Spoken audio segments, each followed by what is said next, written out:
All right, y'all, welcome back to the channel and to some more buckshot slash maybe duplex load testing. I guess we'll call it something like that. Either way, we've got another really interesting shotgun load to run today that I'm curious to see how it performs. This company has been pretty hit or miss so far. Some of their loads have been great. Others have kind of floated the line of just not very intriguing or ideal for just about any situation. They've also had a few velocity issues with their shells, but maybe today's loads might be another winner from them. I think we have some potential, but this could go sideways as well. Either way, we're going to put them to the test and see what they're really capable of. So for today, I brought out some more of these Hickory Flat Boars loads. These ones being their buck and ball. This is a 12 gauge, 2 3/4 inch, 9 pellet double aught load with a 58 caliber musket ball put in the middle. Velocity claim is about 1100 feet per second for these. And for a 5-round box, last I checked, they were $20, $21, something like that. So $4-ish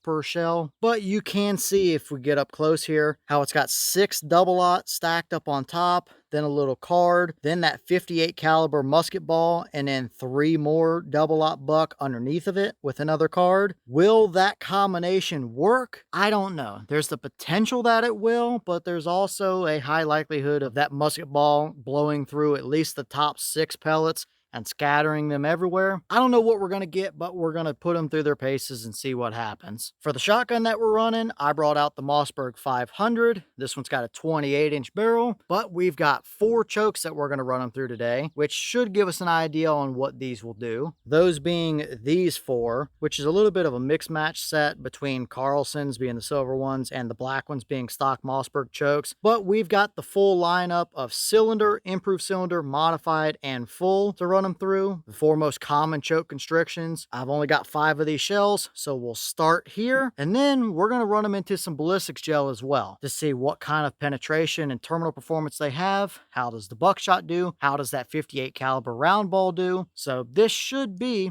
rather interesting. So for our test, we're going to pattern them the same way we usually would. I've got 4 big sheets of paper side by side at 40 yards. So we'll take a shot through each one of our 4 choke constrictions. We'll look at the pattern performance, see which one patterned the best, or if none of them work or all of them work. And then we'll flip over to some gel and see what we get in there. So first up, pattern performance. Let's see how they do.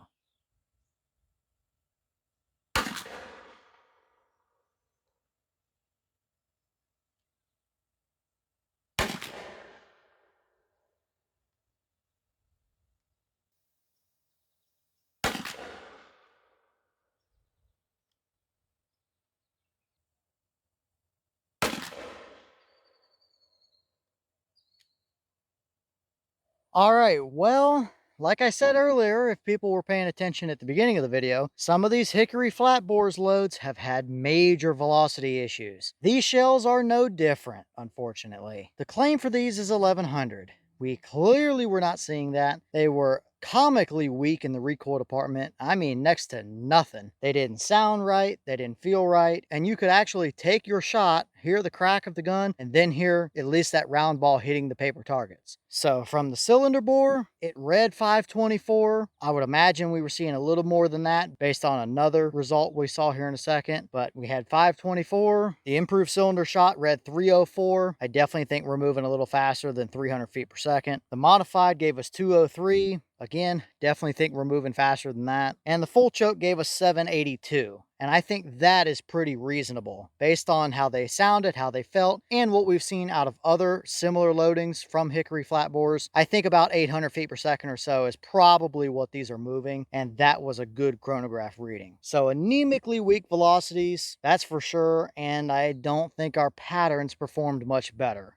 All right, well, here are the 4 40-yard targets, and we're not even going to spend a ton of time on these because there's not really anything impressive to see, that's for sure. Not a whole lot of data can really be gathered. Pretty inconsistent, all over the place results, regardless of what choke you put them through. I don't know that there's really one that's much better than the other. Maybe the modified choke, which is the 3rd one in line from left to right. We're looking at cylinder, improved cylinder, mod, and full all the way on the right, and nothing is really overly impressive, that's for sure.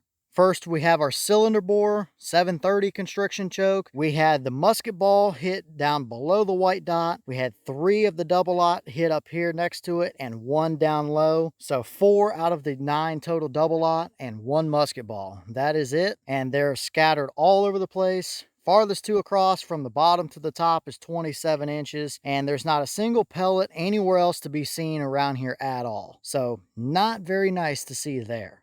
That trend continues, moving over to our improved cylinder. It's a 721 constriction. Musket ball hit way low left. We've got 2 double lot pellets there. We've got another one bottom right corner and another one all the way up at the very top of the paper here. Farthest points across are 36.5 inches from that top pellet up there to the very bottom right pellet. Still same story, all over the place, although maybe even worse than what we saw with the cylinder choke.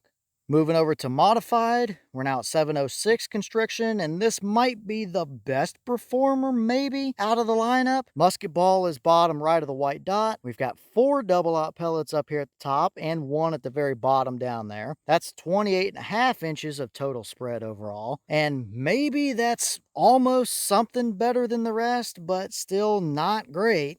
And finally, the full choke, 696 constriction. We're actually starting to put the musket ball maybe where we want it to be. It actually hit the white dot along with 1 double aught, and we strung the other 2 double aught up here. Still missing all of the rest of our double aught pellets off the paper. That's 19 3/4 inches of spread, pretty much from the musket ball to the top right double aught pellet. Still not the spread you want to see. So for these being a hunting load, you definitely don't have an ideal amount of velocity, and you don't have pattern performance for it either, that's for sure. But who knows, maybe these are a little more intended to be a home defense load. So let's move to the gel and see what they might do in that scenario. Okay, well, we're not looking great so far for a start, that's for sure. But maybe these would be a decent home defense style load. I wouldn't want to stand in front of them, that's for sure. So now, let's see what terminal performance we've got. I've got 2 16-inch blocks of 10% clear ballistics gel. They are a little cloudy, and I put the dirty one up front because this is about to make a mess in the gel, that's for sure. Not really even looking for wound tracks. There's not going to be much for them in there, but we're mainly looking for penetration capability here. I've got the FBI clothing on the front, a layer of denim, layer of fleece, and 2 cotton t-shirt layers. And I've got the chronograph set up over here at about 10 feet, which is the distance the FBI calls for as well. We'll take a shot into these. It's going to make a mess, and I bet we still see pretty decent penetration because I don't think we're going to be going fast enough for that musket ball at the very least to flatten out any. So I bet we get some solid penetration down here into the second block out of that, but I don't know what the rest of it's going to do. I know it's going to make a mess, but let's see just how much we can actually do to the gel.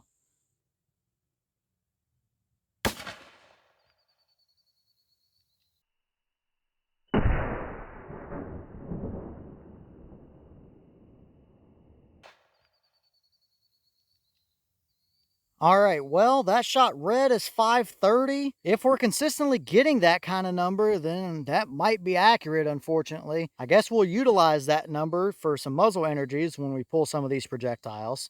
But as for our gel performance here, obviously the blocks are a mess. I knew that we were going to make a mess into it, which we did. We already had some other tracks and stuff in here, but we're mainly looking for penetration because we really don't have much as far as wound channels go up here. Even that little brighter one up closer to the top that's a little bigger, that is technically a buckshot pellet. You can barely see deeper back in there. There's a hazy channel down towards the bottom of the block, the one that's the second farthest back from the camera there. That is technically the round ball, which we did capture. But as far as penetration goes, we had 1 double aught pellet stop at about 9.5 and spring back to closer to 8. We had a couple of them come out of the top of the block, and this is at 10 feet, and we're barely skinning the top of the block with a couple pellets. So I think that round ball is blowing the pattern open, at least for the 6 pellets that are sitting on top of it, because we can't even get a nice condensed area of shot at 10 feet. We pretty much filled the whole front of the block. But we did capture another buckshot pellet towards the back side there, sitting at about 11 1/4, 11.5 inches, hiding down in there. And we we did indeed capture our round ball. It's sitting right about 26 inches, hiding back in the middle of the block down there. If we come to the other side, I think we might be able to see it a little bit better here. There you can see another one of our buckshot pellets. It's sitting at about 7 inches or so,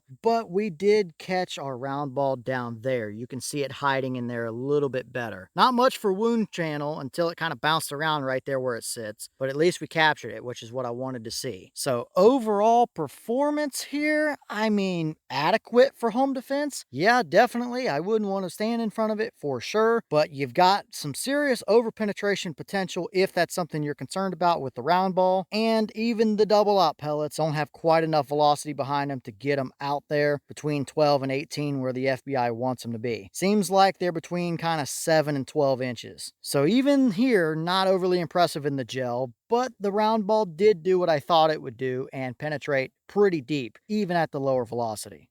All right, so now we're in here on the bench with everything we collected from the gel. We've got 4 double aught pellets and our musket ball up there at the top. Pretty much all the double aught pellets are smashed to some degree. Kind of this bottom one here is the less smashed of the group, although you can still see it's got some flat sides to it, kind of down there on the back end. Same story with all the rest of them, but our round ball stayed pretty round. These little marks you see are where other pellets were sitting against it, but you can barely even feel that it actually left any kind of indentation to it. It just more so marked the lead than actually depressed it or indented it. But you can see here on the face of it where it's a little smushed where it went through that clothing. But other than that, not much deformity to it whatsoever. A little bit of scraping going down the barrel or through the choke, but that is about it. As far as measurements go, on kind of the smoothest part of the round ball, we're sitting right at .579. These are supposed to be 58 caliber, so I would say that's pretty accurate. And for our best condition double aught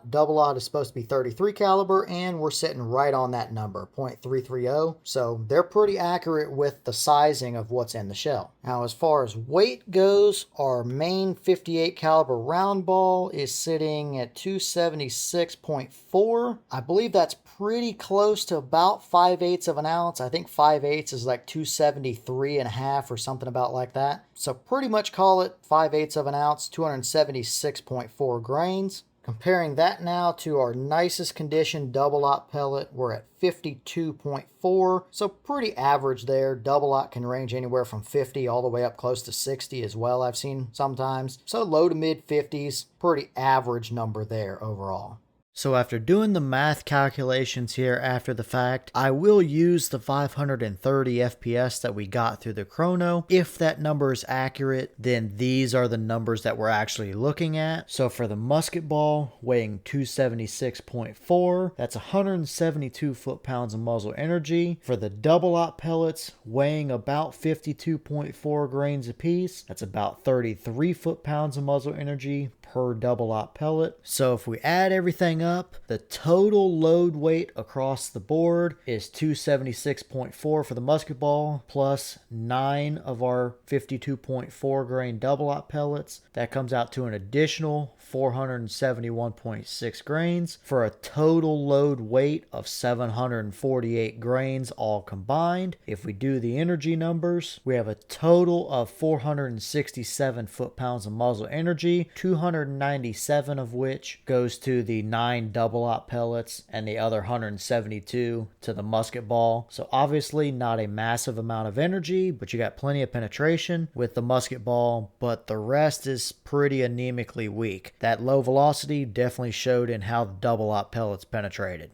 Okay, well, what do we think about the results here? Probably not a shell that very many people are going to be interested in. Even for defensive applications, they would work for sure, but they are still not ideal. There are a ton of much better options out there, or at least much more intriguing options for most people. At $4 a shell, you would hope for a little bit better, that's for sure. We've seen other velocity issues, same as we saw here. I think a big factor here with this combination is not only is that musket ball pushing through the 6 pellets that are sitting on top of it and scattering them immediately, but I also think that the tiny little plastic base wad gas seal piece that's sitting under the entire load is not enough to actually contain all the pressure and gases behind it. I think it's just blowing right past all of our pellets and stuff, and that's why we're not getting a ton of velocity. So I want to like the Hickory Flat Boar loads. They have shown some other better loads in our testing, but the more gimmicky, finicky ones like this need some work for sure. At least load them in a way where you can actually contain the pressures and get good velocities out of them. So as of right now, not a load I can really suggest, unfortunately. It's an interesting idea that could work very nicely, but it needs some tuning, that's for sure. So let me know your thoughts down below. Is that about what you expected? Were you a little surprised one way or the other? Have you tested any of these loads? And if so, what kind of results have you seen? Is this a shell you would ever use for anything, or would you pass it up and just get something else? And if you would use it, what kind of applications would you run it for? Let me know all that down below. But with that being said, I've got some more testing to get done for you guys, so I'm going to get back to it. As always, you have the channel Instagram as well as the mailbox where you can send stuff if you'd like. All the information will be in the description if you're interested in it. But I'm going to get back to it, so I'll see you all in the next one.